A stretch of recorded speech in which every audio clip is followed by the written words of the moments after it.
Hey everyone, and welcome back for another deep dive with us. Always a pleasure to be here. Today we're going to be exploring this idea, uh, how to craft an anti-fragile life.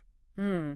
So not just surviving challenges, but like actually thriving because of them. Yeah. You know, like how when you lift weights, Right. you're tearing your muscles to make them come back stronger. Exactly. That's the kind of resilience I think we're talking about here, but for your whole life. Right. And we've got this awesome paper that someone sent in Oh, cool. called Exploring an Anti-Fragile Life. And I think it's going to really make us kind of rethink some things. Yeah, absolutely. I think it really challenges the whole like optimize your life towards a fixed goal approach. Yeah. Like Yeah. arguing that that's actually a recipe for fragility, Right. What if that goalpost moves? Right. What if life throws a wrench in the gears? Right. It's like trying to build a house of cards on a wobbly table. Yeah, exactly. This paper actually dives into Nassim Taleb's work, where he lays out 3 system categories: fragile, robust, and anti-fragile. Okay. I'm picturing like a fragile china teacup that just shatters at the slightest bump, Right. a sturdy travel mug that can handle a few drops, Right. and then like our bodies getting stronger through workouts. Okay. Yeah. Each of those kind of illustrates a different way of responding to stress. That's a great way to visualize it. Yeah. And what's really fascinating is that the paper then takes this and applies it to life as a whole. Okay. It describes life as this multidimensional puzzle where every choice you make, every relationship you forge shifts the pieces around. Right. Creating a new configuration. So it's not just about me and my choices, right? Right. It's like we're all players in this giant game of life and Yeah. influencing each other with every move we make. Absolutely. Yeah. And the overall playing field. Does that mean like my choices could actually make someone else's life more fragile? Wow. That's a really thought-provoking question. Yeah.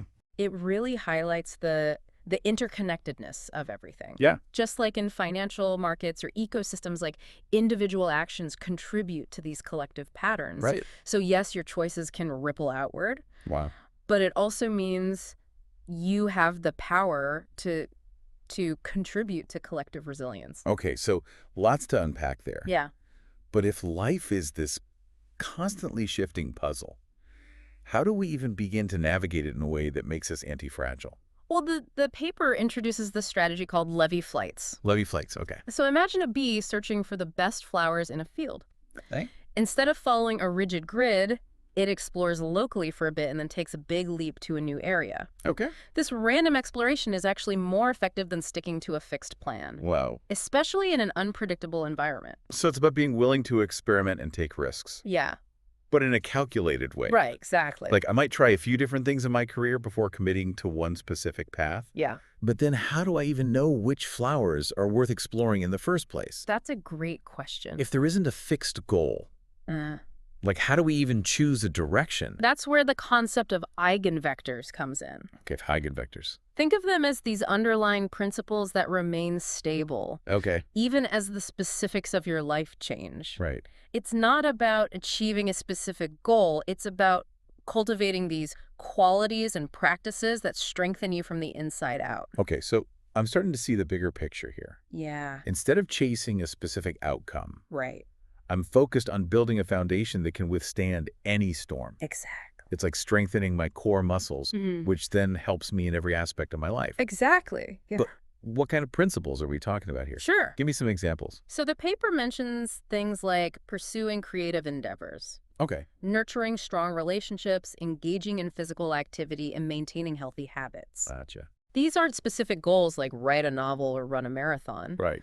but rather ongoing commitments to practices that contribute to overall well-being. So my eigenvector could be something like prioritizing creative expression, Exactly. which then might lead me to explore painting, writing, dance, who knows? Yeah. And each of those explorations makes me more resilient and adaptable, Exactly. regardless of the specific outcome. Exactly. Right. It's about identifying the core values and practices that make you feel grounded and empowered no matter what life throws your way. Right. And this is where things get really personal. Yeah. What resonates with you? Okay. What are your non-negotiables for a fulfilling life? Ooh. I like that. Yeah. It's like creating a personal compass to guide you through the ups and downs. Mm. But the direction on that compass isn't a specific destination. Right. It's a way of being in the world. Yeah. But hold on. Yeah. The paper also mentions ancient traditions. It does, yes. How do those fit into all of this? Yeah. Are we supposed to, like, ditch our modern lives and become monks? Not at all. Okay. It's more about recognizing that ancient wisdom traditions can be seen as these ergodic structures. Ergodic structures. That means they contain knowledge about navigating life's challenges that has been tested and refined over generations. So instead of reinventing the wheel, Exactly. we can tap into this vast reservoir of knowledge to inform our own modern lives. Precisely. It's about bridging the wisdom of the past with the realities of the present.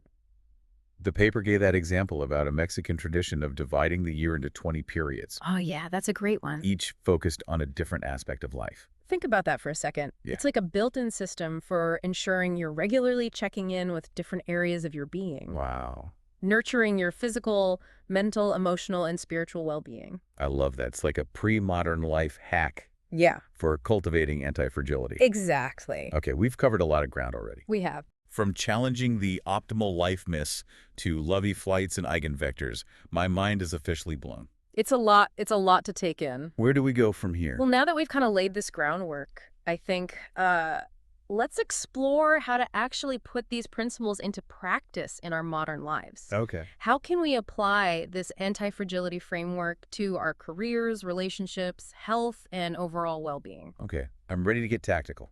This is where the rubber meets the road, right? Let's do it. Let's dive into the practical strategies for building an anti-fragile life. I'm excited. Okay, so we've got this amazing framework for understanding anti-fragility. Yeah, But how do we actually apply it to our busy modern lives? right. The paper outlines some specific strategies. Okay. I'm really curious to dive into those. Yeah, me too. Because what's the first one? Well, the first strategy is what Taleb calls avoiding fragility via negativa. Avoiding fragility via negativa. Okay. Which is a fancy way of saying sometimes the best way to get stronger isn't by adding more, but by subtracting what weakens you. Okay, so instead of constantly trying to optimize and add more to my to-do list, Right. maybe I should take a step back and look at what I can remove. Exactly. Are there commitments, habits, maybe even beliefs that are holding me back Yeah. or making me more vulnerable? Exactly. It's like decluttering your life, but on a much deeper level. Yeah. Are you constantly checking social media? Oh, yeah. Do you say yes to every request, even if it drains your energy? Are you clinging to a belief that's no longer serving you? Ooh, These are all potential sources of fragility. wow. You're right. It's easy to get caught up in that more is better mentality. Yeah. But sometimes less is truly more. Absolutely. It's like that saying, you can't fill a cup that's already full. Right. Okay, so that's via negativa. Yeah. What's the next strategy? The next one is embracing convexity. Embracing convexity. Okay, which sounds a bit technical, Yeah? but it's a really powerful concept. It essentially means making sure the potential upside of your choices outweighs the potential downside. So it's about calculated risk-taking, right? Exactly. Where the potential benefits are greater than the potential losses. Yeah. That makes sense. But can you give me a concrete example? Sure, think about it like this. Okay. Let's say you're considering a big investment. Okay. A fragile approach would be to put all your eggs in one basket, betting everything on a single outcome. Right. A more anti-fragile, convex approach would be to diversify your investments, spreading the risk across multiple assets. Okay. That way, even if one investment fails, you're not completely wiped out. Okay. I see what you mean. It's like not putting all your eggs in one basket. Right. But instead spreading them out in several baskets, so even if one falls, Exactly. you haven't lost everything. Exactly. But how do we apply that to everyday decisions? Right. Not all of us are playing the stock market. Well, you can apply that same principle to your career choices, Okay. relationships, even your hobbies. Instead of committing to one path wholeheartedly, Okay. explore different options, experiment, and gather information before making a major leap. So like if I'm thinking about switching careers, Yeah. I might take some online courses, Mm. attend workshops, Right. or do some freelance work in the new field before quitting my current job. Exactly. That way I can get a feel for it and see if it's really a good fit. It's about testing the waters before diving in headfirst. Right. And if things don't work out, you haven't lost everything. In fact, you've gained valuable experience and insights that can inform your next move. It's like that idea of failing forward, right? Exactly. Every setback is an opportunity to learn and adjust course. I love that. Yeah. Yeah. Okay, what about the third strategy? So the third strategy is all about experimentation, Okay. which might sound obvious, Yeah. but the key here is to experiment intentionally Okay. and incrementally. Okay. Think of it as running small, controlled experiments in your life before making major changes. So instead of making a drastic life change all at once, Right. like suddenly selling all my possessions and moving to a remote island, Exactly. I might try incorporating smaller, manageable changes over time. Precisely. Yeah. Let's say you want to adopt a healthier lifestyle. Okay. Instead of going from 0 to 60, Yeah. you might start by adding one healthy meal a day Okay. or incorporating a short workout routine into your schedule. Gotcha. See how your body responds, adjust as needed, and gradually build from there. It's like building a habit brick by brick rather than trying to construct the whole wall in one go. Exactly. That makes a lot of sense. Yeah. It reminds me of the levee flights we talked about earlier. Yeah. You're not just sticking to one rigid plan. You're allowing yourself to explore different options Right. and adjust your course based on what you learn. That's a great connection. Yeah. These strategies really do work together. Yeah. By avoiding fragility, embracing convexity, and experimenting intentionally, Yeah. you create a life that is constantly adapting and evolving rather than clinging to a fixed plan that can easily shatter. You know, it's really interesting to me that the paper also brings in this idea of ancient traditions. It does, yeah. It's like saying, hey, we don't have to figure all this out from scratch. Right. There's wisdom embedded in these traditions that has been passed down for centuries. Absolutely. And we can tap into that to inform our own modern lives. Absolutely. It's about recognizing that ancient wisdom traditions are not just relics of the past. Right. They're living systems of knowledge that can offer valuable insights into navigating the challenges of the human experience, no matter what era you live in. It's like saying, okay, ancestors, Right. what have you learned about building a good life? Yeah. We're all ears. Exactly. And it ties back to this idea of eigenvectors too, right? Yeah. These traditions often embody principles that contribute to well-being and resilience, Right. regardless of the specific circumstances. Exactly. The Mexican tradition we mentioned earlier, with its emphasis on regularly attending to different aspects of life, Yeah. is a great example of this. Yeah. It's a framework for ensuring that your physical, mental, emotional, and spiritual well-being are all getting the attention they deserve. It's like a holistic approach to life, Yeah. recognizing that we're not just isolated individuals, Right.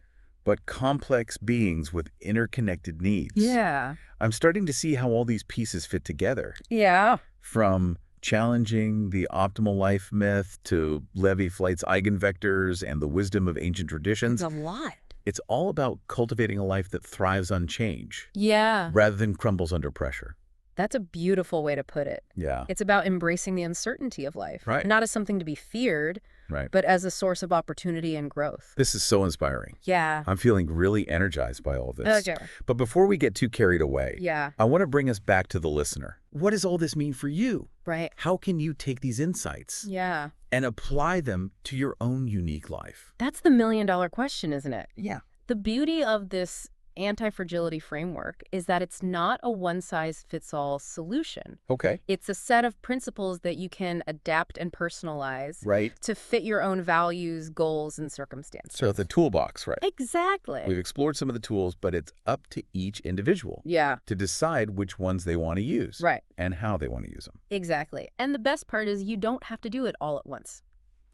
Right. Start by choosing one strategy that resonates with you and experiment with it in a small way. Okay. See how it feels. Right. Does it make you feel more resilient, Yeah. more empowered, Yeah. more aligned with your values? Hmm. If so, great. Yeah. Keep going. If not, try something else. Okay. There's no right or wrong way to do this. Right. It's about finding what works for you. That's such a powerful message. Yeah. It's not about achieving some kind of perfect anti-fragile state. Right. It's about constantly experimenting, adapting, and evolving.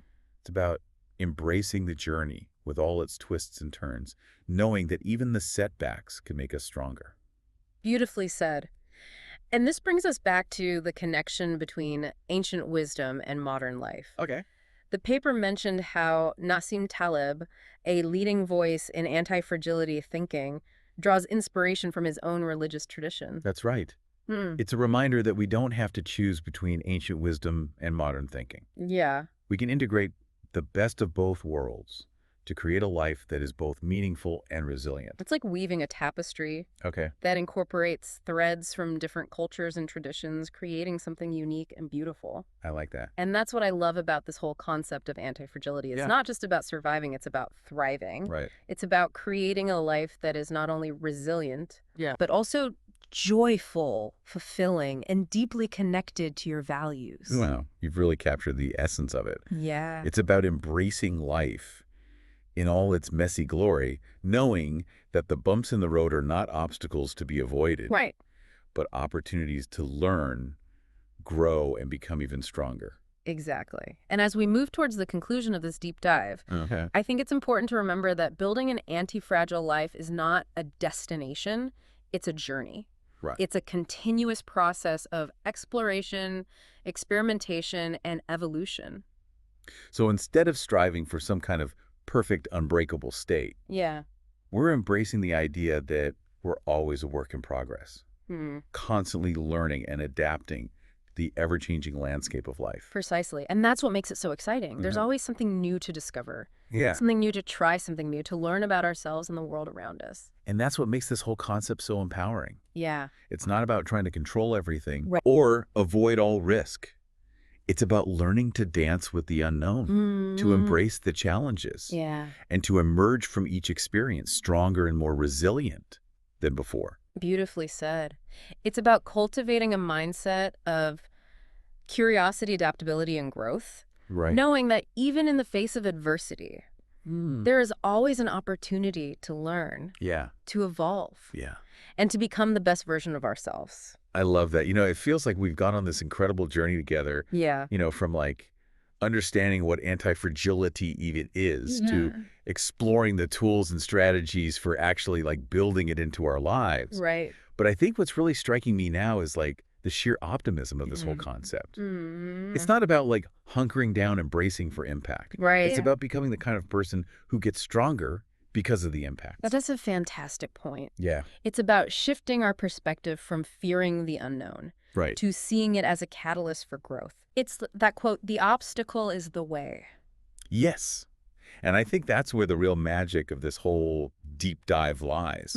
It's not just about gathering information. Right. It's about sparking a new way of thinking, a new way of approaching life itself. It's about empowering you, the listener, to take these insights Yeah. and weave them into the fabric of your own unique life journey. So as we wrap up our exploration of an anti-fragile life, I want to leave you with a final thought-provoking question Okay. that really resonated with me from all this material. If you could borrow one life strategy from an ancient tradition or culture, Oh, okay. what would it be and how would you adapt it to your life today?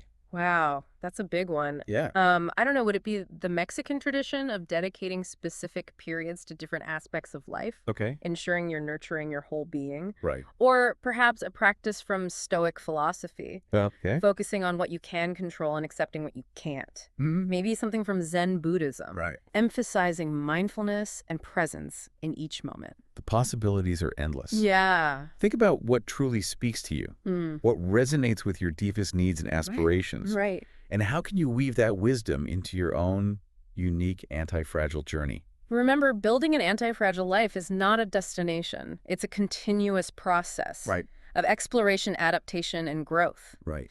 Embrace the unknown. Learn from your experiences and keep evolving. Well, thank you so much for joining us on this deep dive. It was my pleasure. We hope you found it as insightful and inspiring as we did. Absolutely. Until next time, keep exploring, keep questioning, Yes. and keep building a life that thrives on change. I love it.